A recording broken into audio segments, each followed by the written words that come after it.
Chicos, buenas tardes, ¿cómo están? Buenas tardes, doctora. Doctora, buenas tardes. Buenas tardes. Vamos a esperar un ratito a sus compañeros que terminen de unirse. ¿Ya? Doctora, buenas tardes. Buenas tardes.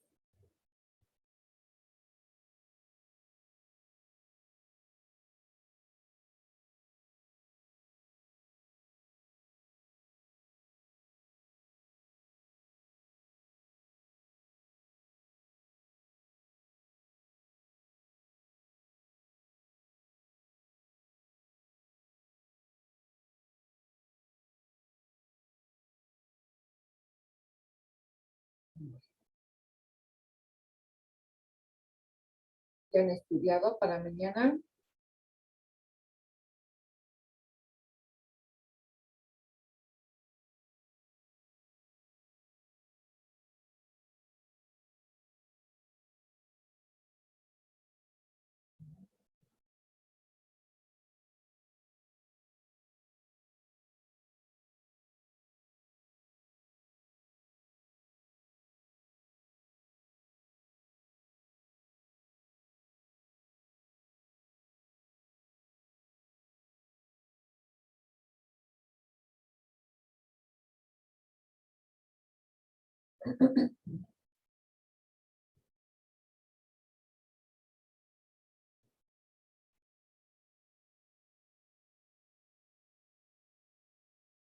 Bueno, ¿tenían examen o tienen examen todavía, chicos?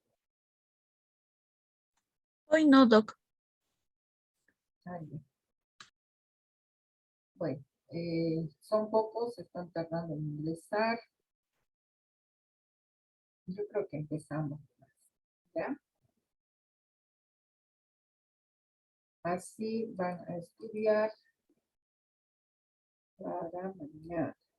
¿Les parece? Está bien, doc. Está bien, doctora. Ya, la única desventaja es que no está la representante de su curso. Diremos qué pasa. Caso contrario, que no llegue su compañera,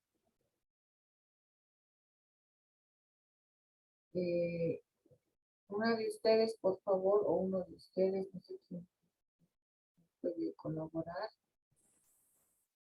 con la captura de los participantes, porque esa es la lista de asistencia. ¿Ok? ¿Pueden hacer quién me colabora con esto, por favor?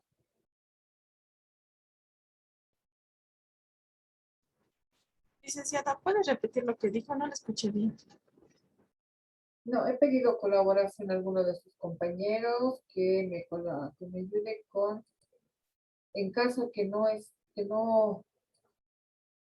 ingrese la representante de su curso, que es Verónica, pero no está, para tomar la captura de los participantes a la clase.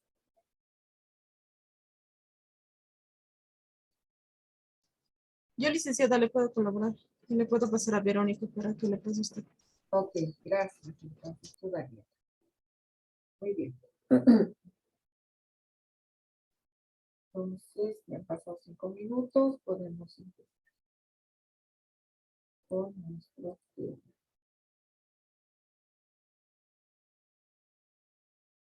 Ya. Hasta la semana pasada hemos avanzado todo lo relacionado, lo respectivo al miembro inferior en cada una de sus articulaciones y segmentos. Entonces, hemos hablado de todas las características ociológicas, estabilizadores estáticos y estabilizadores dinámicos.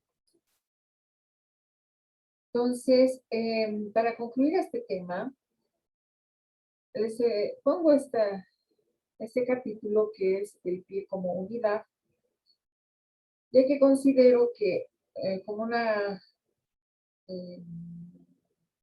recordatorio de lo que hemos hecho la semana pasada, habíamos dicho que el pie es similar al miembro superior, solo que en este caso el pie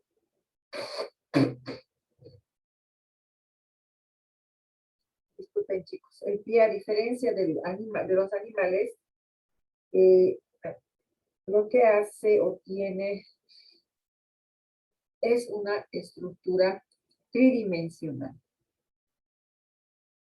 Entonces, el pie humano, al ser una estructura tridimensional variable,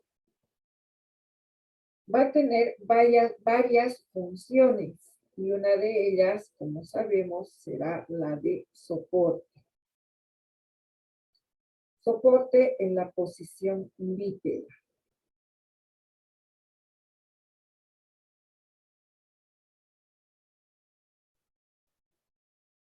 Déjenme un ratito, por favor.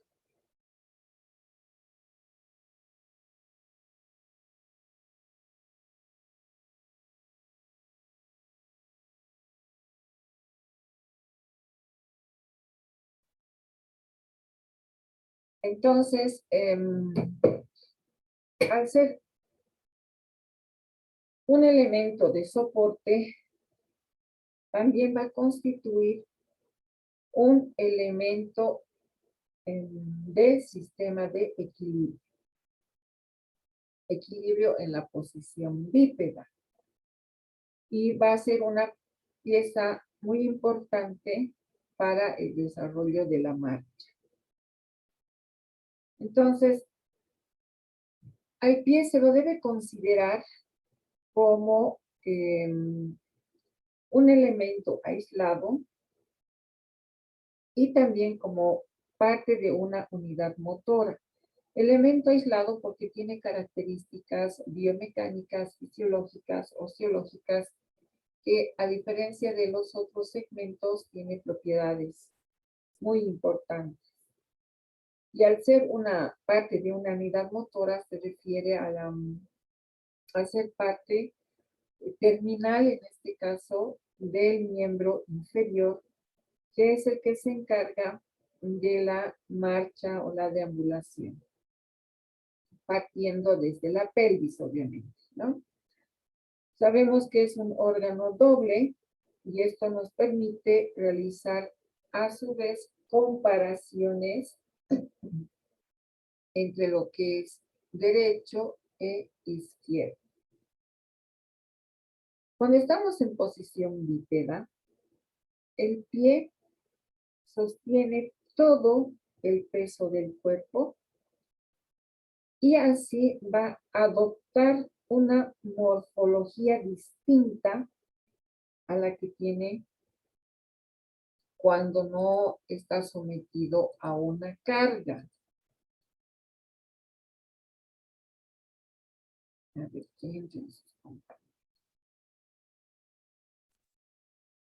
el pie, entonces, debe explorarse de dos formas, tanto en la posición bípeda, cuando está sometido a carga, y también cuando no está sometido a una carga, a la carga, o sea, cuando está en descarga, ya que no viene a ser un elemento estático, sino es un elemento dinámico.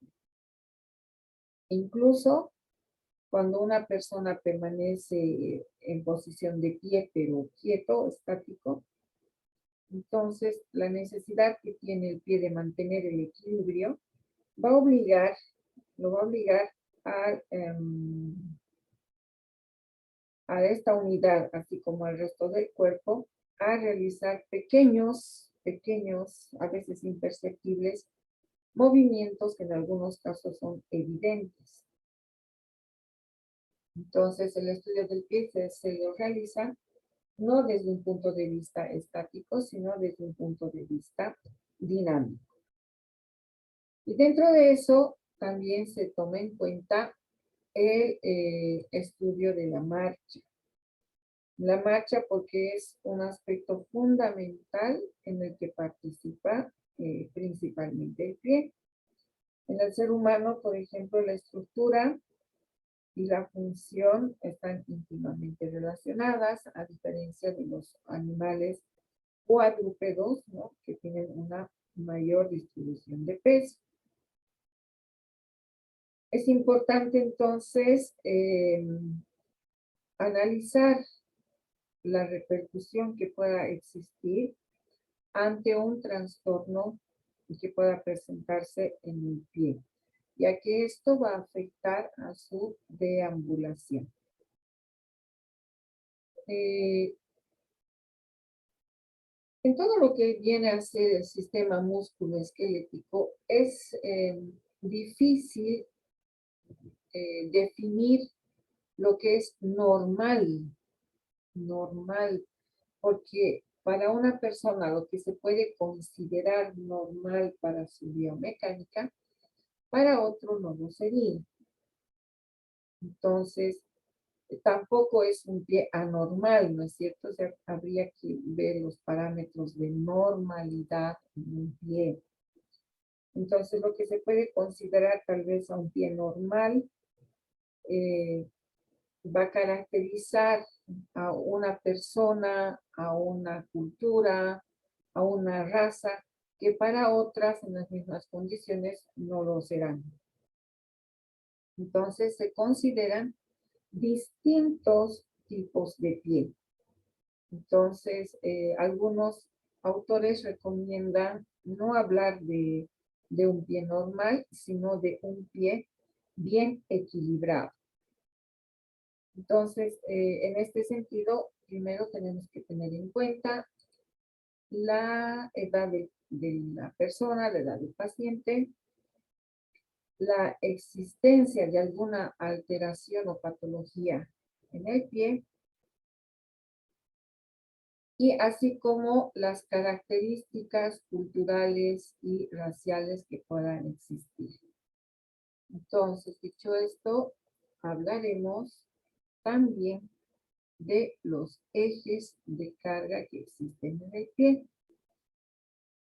Van a existir en el pie, se van a mencionar, o se pueden considerar, 3 ejes principales de lo que es el complejo articular del pie.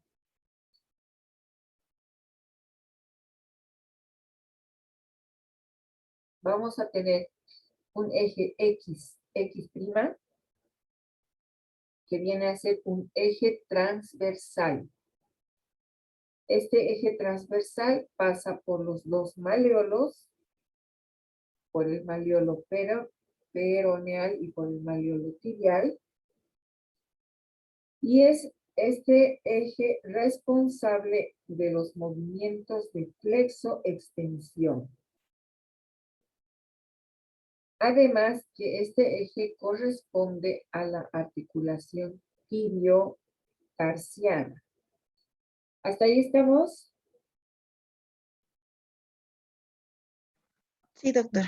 Doctora, disculpe, ¿podría volver a repetir donde dijo que cumple movimientos de flexo-extensión, Ya. por favor? ¿Qué más he dicho? Que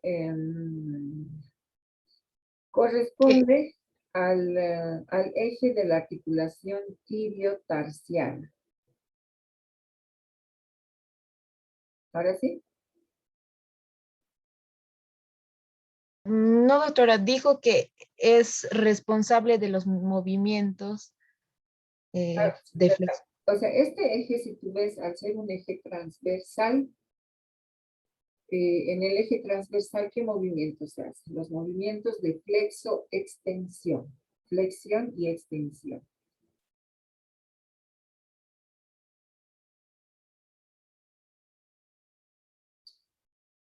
Luego vamos a tener el eje Y', que es este que les estoy señalando.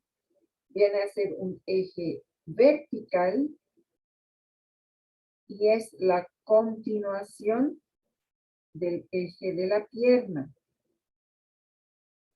Este eje va a condicionar los movimientos de abducción y aducción.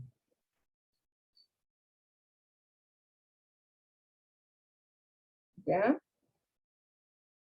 Y van a ser posibles por la rotación axial de la rodilla cuando está en flexión. Y también este movimiento se va a producir en la articulación o en las articulaciones del tarso posterior en combinación con los movimientos del tercer eje. Y por último, el tercer eje es el eje longitudinal del pie, que viene a estar dado por el eje Z, Z', es un eje horizontal y está contenido en un plano sagital. Este eje va a condicionar la orientación de la planta del pie y va a permitir la pronosupinación del pie.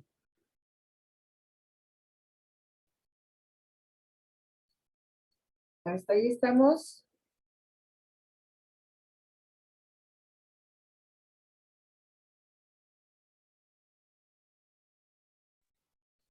Sí, doctora. Sí, doc. Ok.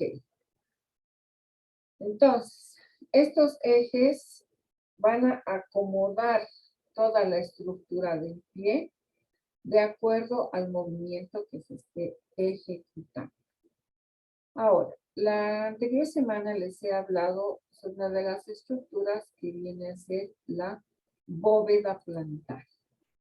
La bóveda plantar no es una estructura rígida, de hecho, sino que va a experimentar algunos cambios en su curvatura y elasticidad para adaptarse a las irregularidades del terreno. La bóveda plantar del pie se va a comportar como un sistema viscoelástico y eso se debe al conjunto de las estructuras osteoarticulares y músculo-ligamentosas. De acuerdo a un autor denominado Paparella, este autor compara a la bóveda y a la estructura del pie, la compara con una hélice, especialmente cuando esta hélice se desenrosca, aparece un pie plano, y cuando se enrosca, aumenta la altura de la bóveda plantar, apareciendo un pie cabo. Entonces, para distribuir las fuerzas del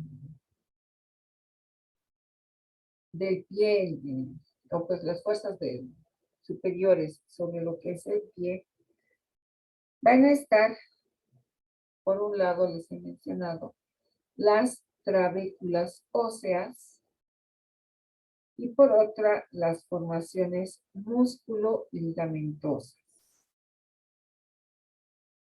La distribución y la función de estas dos estructuras son consideradas biomecánicamente perfectas para todo aquello que debe realizar esta estructura como es el pie. En este caso, el astrágalo va a ser el que distribuya el peso. El astrágalo es como ser es el primer elemento óseo en el pie que recibe el peso del cuerpo, va a ser el que tenga que distribuir el peso que llega de arriba de la tibia. Y lo va a descomponer en 3 fuerzas. Una se va a dirigir al escafoides, otra a la articulación subastragalina anterior y la otra a la subastragalina posterior. De forma general, el tarso anterior y el tarso posterior reciben entre ambos un 50% del peso. Eso si tomamos en cuenta que las posiciones del pie que el pie vaya a adoptar van a ser un factor importante en el momento de la distribución del peso. Por ejemplo, cuando usamos zapatos de tacón alto, en ese caso aumenta mucho la proporción que está dirigida al tarso anterior y no así al tarso posterior. Si hablamos de las trabéculas óseas,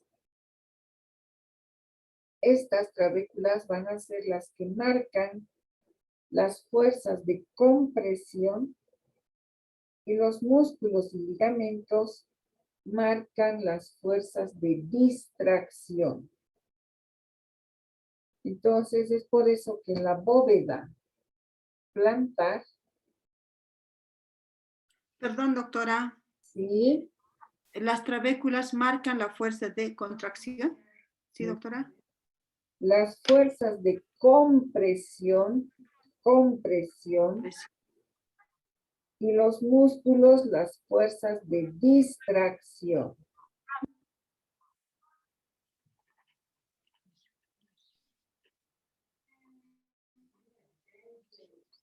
¿Ya estamos? Sí, doctora. Entonces es por esto que la bóveda plantar viene a ser una estructura ósea. Si es una estructura ósea, entonces debe soportar las fuerzas de compresión. Y estas fuerzas de compresión van a estar constituidas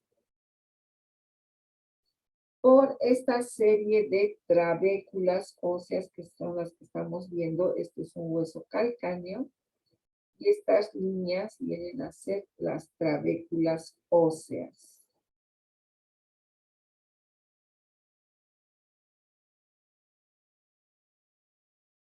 En cambio, en la planta del pie, la planta misma del pie, como tiene estructuras músculo-ligamentosas, entonces la planta del pie soporta fuerzas de distensión. Y es por eso que se encuentra principalmente constituida por ligamentos y músculos, como les he mencionado. Los ligamentos van a ser capaces de soportar muy bien todas las fuerzas de distensión. Y los músculos ayudan con su contracción en los momentos que existe sobrecarga a la altura de los ligamentos.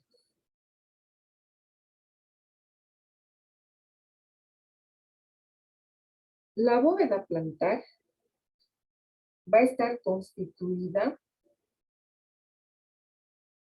por 5 arcos longitudinales o arcos del pie.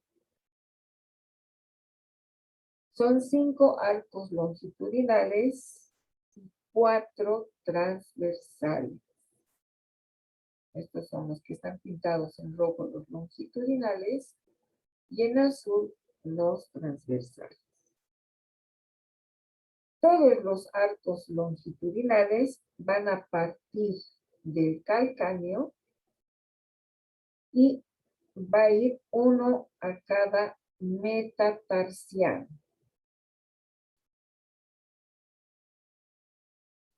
Disculpe, doctora, no sé si podía repetir con respecto a lo que es la bóveda plantar. Está constituida por 5 arcos longitudinales. Y 4 transversales.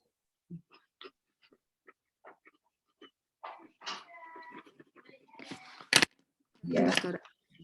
Todos los arcos longitudinales van a partir del calcáneo, aquí donde les estoy mostrando, del calcáneo, y se van a dirigir hacia los metatarsianos.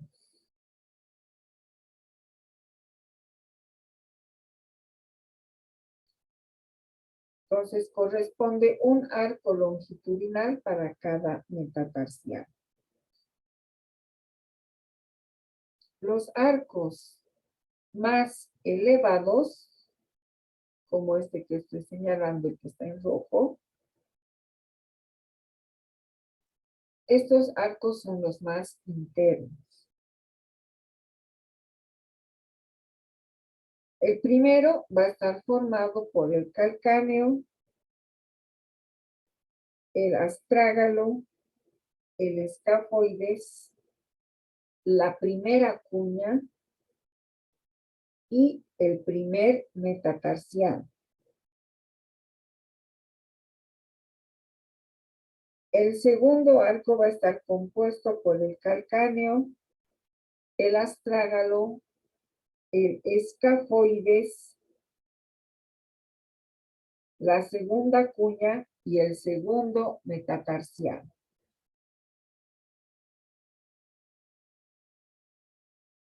El tercer arco va a estar conformado por el calcáneo,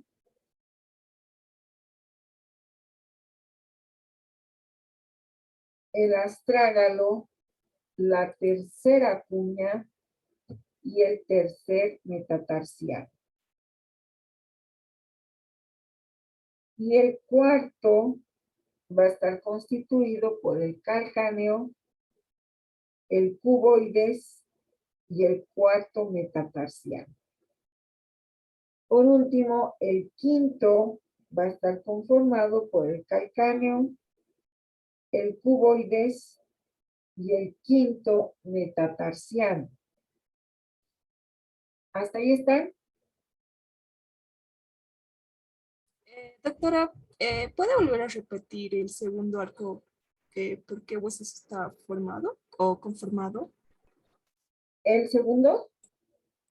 Sí, doctor, el segundo. Ya, el segundo arco está conformado por el calcáneo, el astrágalo, el escafoides, la segunda cuña y el segundo metatarsiano. ¿Ahora sí? Sí, doctora, gracias. El quinto, doctor, por favor. ¿El tercero ya lo tienes? El tercero está formado por calcáneo, astrágalo y tercera cuña y tercer metacarpiano. ¿Está bien, doctora? Metatarsiano. Tarsiano. Ya, metatarsiano. Sí. El cuarto está constituido por el calcáneo, el Cuboides. cuboides y el cuarto metatarsiano. Metatarsiano. Y el quinto está constituido por el calcáneo, el cuboides y el quinto metatarsiano.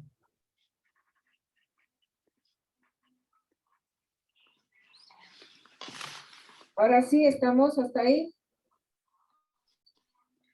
Sí, doctora. Ya. El primer arco es el que está dotado por la mayor movilidad. Y esta movilidad va a ir disminuyendo a medida que nos vamos acercando hasta el borde externo. Entonces, por eso es que los arcos internos son los más importantes, son los indispensables para la movilidad. Y los arcos externos son importantes para el apoyo estático. Entonces, de esto que les acabo de explicar, surge un concepto que se denomina pie astragalino, móvil, y pie calcáneo estático.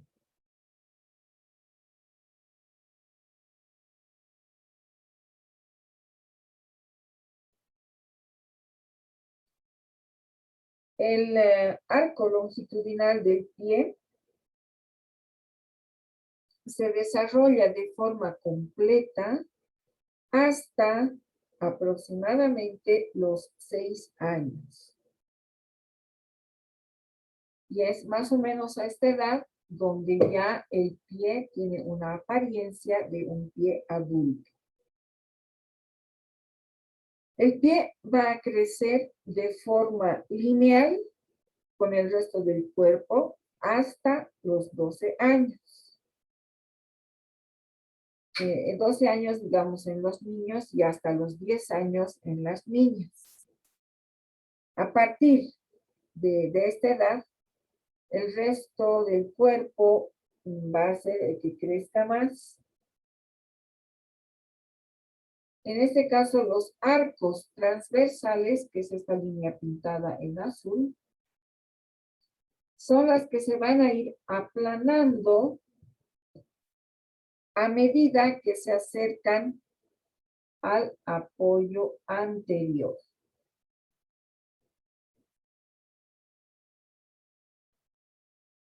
Van a contactar con el suelo por la parte externa y el extremo interno va a ser el que es más elevado. Van a existir cuatro arcos bien diferenciados, arcos transversales. De posterior a anterior van a ser el primero, que va a estar formado por el astrágalo y el calcáneo.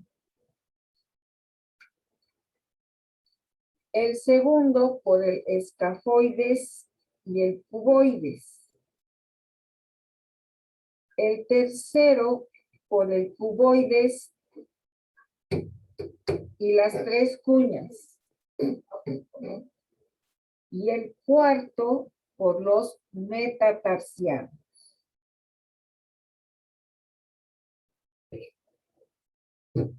¿Hasta ahí estamos, chicos?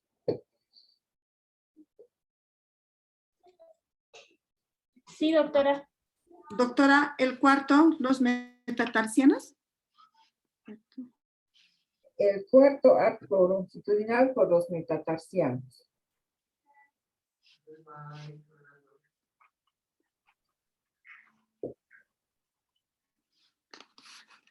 ¿Hasta ahí estamos?